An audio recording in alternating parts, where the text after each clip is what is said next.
jalan termudah, jalan terdekat, jalan terindah, jalan yang paling nyaman adalah mengikuti jalan bimbingan baginda Nabi Muhammad sallallahu alaihi wasallam.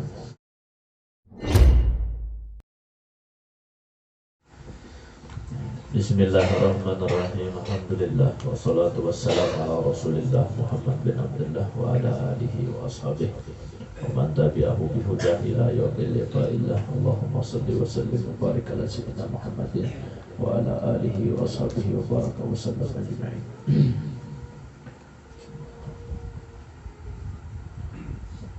Hadiah Fatihah kepada Bapak Kusna dan Ibu Ayu Sir Nabi wa alun Nabi Bisir suratul Fatihah. Suratul lazina alaihim wa rahmatullahi alaihim wa rahmatullahi amin ya rabbal alamin. Alhamdulillah para habaib yang dirahmati Allah subhanahu wa ta'ala, khusus kepada Habib Abu Bakar bin Mustafa As-Segaf, juga Habib Abdullah bin Zain Al-Idrus.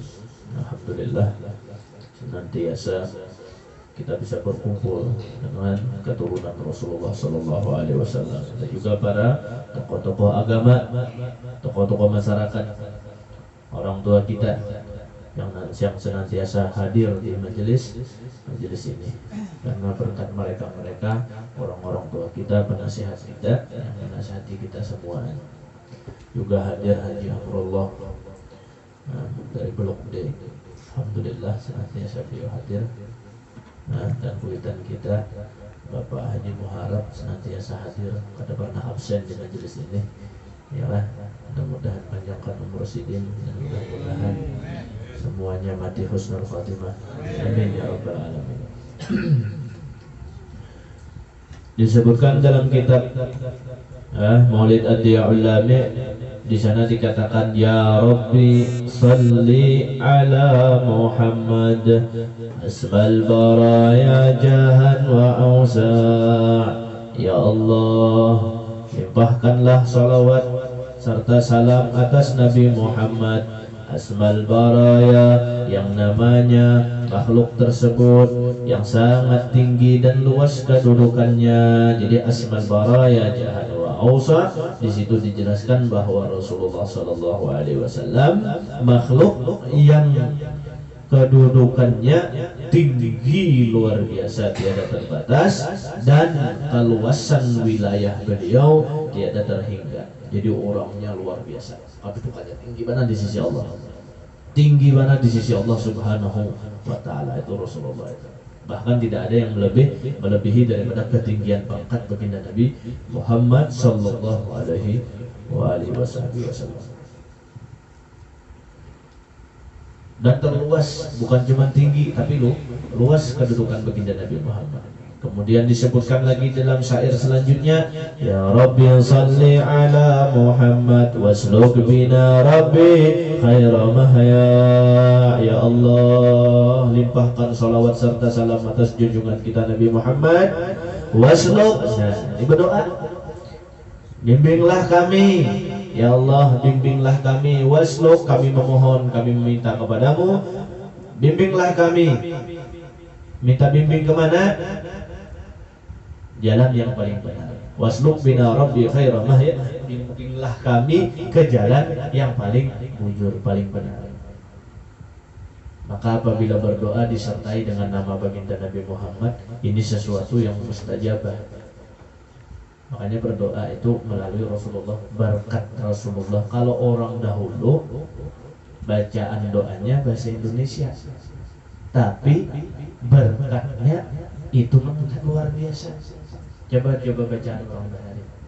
Ya kalau banyak bacaan orang-orang Bahari itu hanya melalui bahasa Indonesia, ujung-ujungnya pasti ditutup berkat la ilaha illallah Muhammadur Rasulullah, selesai. Ya kan? Ada yang pantun ya, pantun aja. Bacaannya tuh pantun aja. Obat sakit gigi bacaannya pantun. Obat sakit kepala bacaannya pantun. Obat sakit parut bacaannya pantun, tapi diakhiri dengan berkat la ilaha illallah Muhammadun Rasulullah. Sama ini, ya Rabbi salli ala Muhammad wasluk bina Rabbi khaira mahya. Berkat Rasulullah, kedudukan pangkat Rasulullah, keluasan pangkat Rasulullah, wasluk bina Rabbi khaira mahya. Berilah kami, bimbinglah kami ke jalan yang paling benar. Sama ini.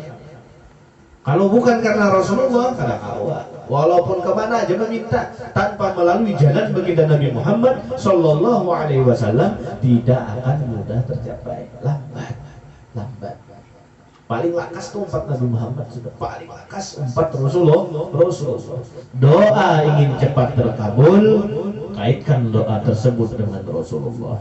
Doa ingin cepat terlaksana, kaitkan dengan baginda Rasulullah. Betapa banyak orang-orang dahulu terbukti kalau Nabi Muhammad yang berdoa itu mesti kabul. Di antaranya ada, jangankan cuma berdoa, ada sahabat Nabi Muhammad ketika ingin dilakukan peperangan, sahabat Nabi tersebut terkena penyakit mata. Ketika terkena penyakit mata, bagaimana caranya supaya bisa umpat berperang dengan Rasulullah? Melaporlah lawan Rasulullah, ya Rasulullah, ulun ini terkena penyakit mata yang tiada bisa disembuhkan, bangkak matanya. Ujar Nabi Muhammad ke sini, maka Nabi Muhammad meludahi tangannya dan mengusapkan ke mata orang yang sakit mata tersebut. Subhanallah, sejak itu matanya sembuh dan tidak pernah kena sakit mata lagi. Bahkan mata yang pernah diusapkan dengan liur baginda Nabi Muhammad ternyata kada pernah kabur penglihatannya. Bahkan dikatakan melebihi daripada adat istiadat mata manusia biasa. Seandainya mata manusia biasa mampu memandang 2-300 meter, tapi mata yang pernah diusap dengan liur baginda Nabi Muhammad mampu memandang bahkan ribuan meter ke depan. Yang bayangkan, tembus pandang. Kenapa? Liur baginda Nabi Muhammad. Kada usah ngalih-ngalih lawan Rasulullah. Hebatnya Rasulullah Sallallahu Alaihi Wasallam. Ada lagi sahabat Nabi Muhammad Sallallahu Alaihi Wasallam yang waktu itu peperangan, ketika berperang dengan Rasulullah, saking hebatnya Nabi Muhammad ternyata tangannya tertimpa seorang musuh. Paham lah? Tangannya itu ditimpas musuh sehingga tangannya paget terpotong. Paham betul? Tidak mau terpotong toh. Tangannya tuh putus karena terpotong pedang musuh. Tiba-tiba datang ke Rasulullah, tangannya paget, ada tangan. Maka Rasulullah Shallallahu Alaihi Wasallam mengambilkan kayu, lopian kayu. Ujar orang Banjar jangking, ujar bahasa Indonesianya dahan pohon. Diambilkan oleh Nabi Muhammad Sallallahu Alaihi Wasallam, maka tangan yang terpotong tersebut ditempelkan oleh Nabi Muhammad dengan dahan kayu tersebut. Tiba-tiba subhanallah, dahan kayu tersebut seketika itu berubah menjadi tangan yang normal dan bahkan lebih kuat dari 1000 tangan manusia biasa. Bayangkan, kayu ditempelkan oleh Rasulullah. Kehebatan pangkat baginda Nabi Muhammad Sallallahu Alaihi Wasallam. Oleh karena itu, Habib Umar mengatakan berdoalah melalui baginda Nabi Muhammad. Makanya bila yang berdoa itu usahakan hadirkan bujur-bujur baginda Rasul Sallallahu Alaihi Wasallam saat berdoa. Ya, bayangkan. Ada lagi keajaiban-keajaiban ketika terjadi dahulu. Hebatnya Rasulullah. Terjadilah permusuhan antara orang Nasrani. Paham Nasrani? Nasrani itu mereka yang mengikut ajaran Nabi Isa. Jadi orang Nasrani ini bermusuh dengan umat baginda Nabi Muhammad. Maka dikatakan kehebatan Nabiku ini dan macam-macam.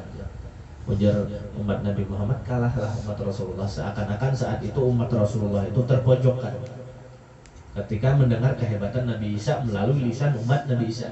Bahkan Nabi Isa itu dikatakan bisa menghidupkan orang mati yang udah ribuan tahun mati.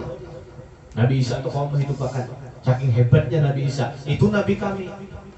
Mana Nabi kami bisa menghidupkan orang mati? Lalu Rasulullah seakan-akan diejek.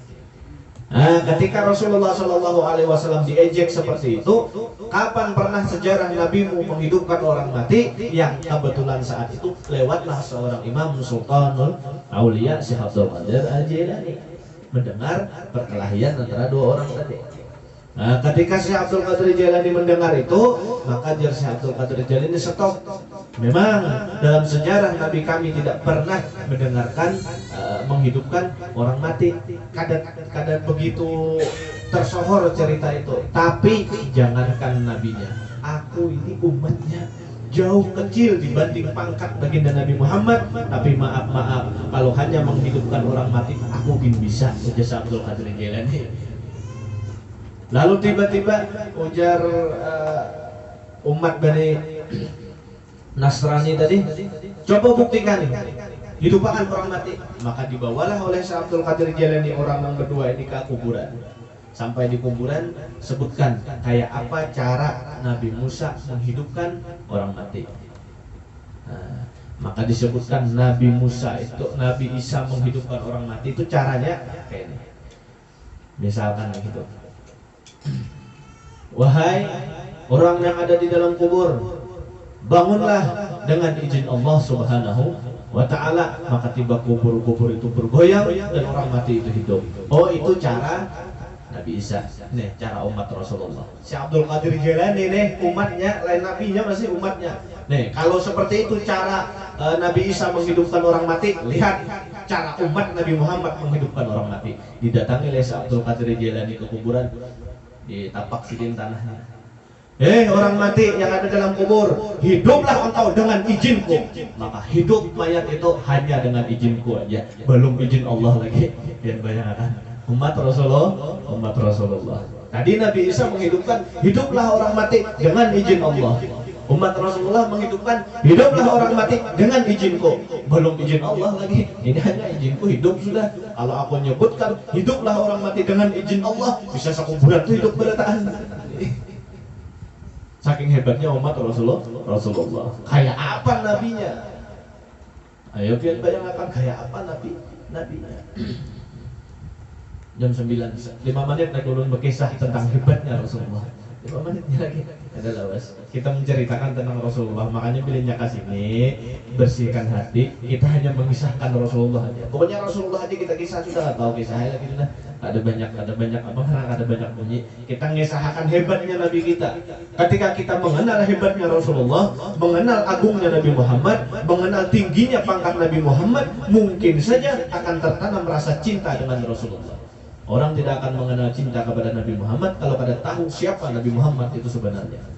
Kalau sudah kenal dengan Rasulullah, maka mustahil manusia akan meninggalkan Rasulullah. Pasti rindu dan selalu akan cinta dengan Rasulullah ketika sudah kenal inilah Rasulullah. Pernah sahabat Nabi mengundang Rasulullah makan-makan. Mungkin ada rezeki lebih, lalu diundanglah. Misalnya kayak pian ada rezeki lebih, lalu mau undang Habib siapa, kita makan bersama di rumah ulun. Maka Rasulullah diundang, datang ke rumah, diundang. Ya Rasulullah, ulun ingin mengundang pian makan-makan. Nah, ini banyak cerita tentang sahabat yang mengundang Nabi Muhammad. Rasulullah itu seorang Nabi Muhammad yang sahabat itu ketujuh mengundang makan. Lain lawan kita ya, kalau bila orang datang ke rumah balalaben nyurungi makanan. Kenapa? Karena takutan kalau nasinya habis. Rasulullah kada, sahabat Nabi punya kebiasaan yang luar biasa. Kenapa? Apabila ada orang, maka sahabat berebut sahabat itu. Mengiau orang tuh berebutan. Supaya apa? Supaya orang itu datang makan. Itu juga Rasulullah. Supaya Rasulullah datang makan di sana. Maka diundanglah Rasulullah. Ketika persiapan di rumah, anak undang Nabi, bisi anak 2, lakian bisi anak 2. Maka abahnya keluar ke belakang menyembelih, paham ya? Dalam cerita menyembelih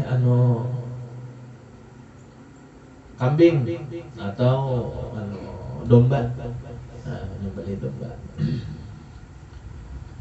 Ketika asik-asik menyembelih domba, anak nu hanyar baakalne ada sejarah disumbalinya adingnya lalu mati. Tapi ngaran sahabat anu mau sarik biar sudah. Nang kakaknya pulang melihat nang mama biasanya bilanya memasaki menguyak kulimbit kambing itu kulitnya pakai banyu panas, iyalah. Nah makanya anu banyu panas ternyata banyu panasnya tertumpah kainnya ke anaknya sahabat tadi ternyata mati, jadi dua nang mati. Ya pian bayangan dua mati. Supaya mukanya ini menyambut baginda Nabi Muhammad makan bersama karena kelihatan sedih, maka anak-anak masukkan ke kamar. Nah anak masukkan ke kamar dua-duanya, tutup kamarnya. Ujar nang laki papasan lawan yang bini, mamanya, ingat jangan pernah kau tampakkan kesedihanmu kamu di hadapan Rasulullah SAW. Bayangkan dua anaknya yang mati. Ya. Karena Nabi Muhammad hendak datang, kada boleh tampakkan kesedihan muka di hadapan Nabi Muhammad. Maka ketika Rasulullah datang disambut dengan gembira tanpa ada kesedihan sama sekali.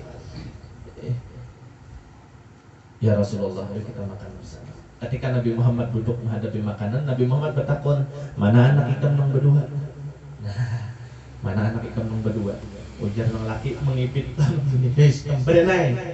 Jangan sampai Nabi Muhammad tahu bahwa anak kita tuh mati yang. Jangan sampai. Kalau Nabi Muhammad tahu, karena Nabi Muhammad sedih. Jangan sampai Nabi Muhammad sedih. Padahal kayak apa? Jadi ujar sahabat, anu ya Rasulullah, anak ulun guringan dan kabar. Jadi anu kada dibangun nih, kita aja makan. Kada aja Nabi bangun nih, kita makan bersama sini lawan anak kita bangun nih. Kada ya Rasulullah, ini guringan masih. Kada aja ada guringan, adanya begayaan dalam kamar. Nya begayaan dalam kamar, coba ambilnya begayaan. Sekali didatangi ke kamar ternyata bujuran anak tadi masih bermainan berdua. Pian bayangkan hanya omongan Nabi Muhammad, bermainannya berdua. Ayo kita makanan bersama. Akhirnya anak tersebut umpat makan bersama Rasulullah Sallallahu Alaihi Wasallam. Bayangkan hebatnya adalah manusia hebat kayak Nabi Muhammad. Mudah-mudahan berkah berada. Mudah-mudahan amal kita diterima Allah. Mudah-mudahan duduknya kita di sini duduk yang diterima oleh Allah. Berkat Rasulullah mati husnul khatimah. Berkat Rasulullah dan keluarga Rasulullah mati husnul khatimah. Berkat Rasulullah dan keluarga Rasulullah masuk surga bi ghairi hisab. Masuk surga bi ghairi hisab. Alladzina amanu wa tatma'innu qulubuhum bi dzikrillah. Ala bi dzikrillah tatma'innul qulub. Afdalu dzikri fa'lam annahu la ilaha illallah.